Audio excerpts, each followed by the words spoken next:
when a company, whether it be especially from the C-suite on up, especially the leaders, them being able to really articulate what does DEI mean to them, but also these are the places where we need to grow, but also these are things that we're actually doing well is going to be very big on how you are telling your story from a DEI standpoint and using the data to back that up. Joining me today is Brent Obleton, Vice President of Diversity and Inclusion with Hudson Pacific Properties.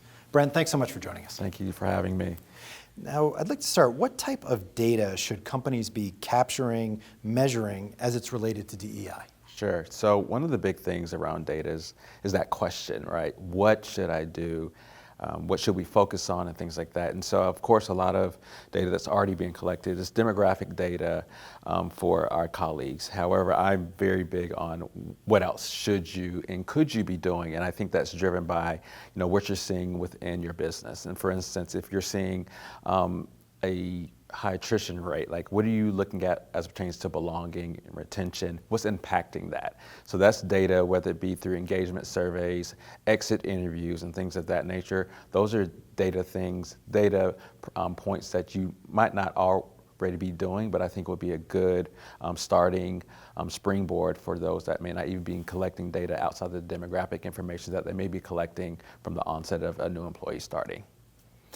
Now, once the data is captured, what are some strategies to effectively use that DEI data? Sure. So I think you have to do something with it. I think a lot of times people champion, we collected all this data, but they don't do anything with it. And so you need to interpret the data. What is this actually saying for our employee population, but also how is this impacting how we're viewed, even out in the community, right? If we see our investors see that, hey, there's a lot of people leaving the company, why is that, and why should we not be focused on that, even though you're not? And so you beg the question of, okay, we have this data, how are we interpreting it, but how are you telling that story? So I think a lot of times as well, people don't tell the right story so people can actually understand it. And so you give all these numbers and all these stats, but you're not really telling the true story of what the data actually means. So I think storytelling is a huge piece of that, especially for those that may not understand the ins and outs of data collection, what inputs and outputs means and things like that.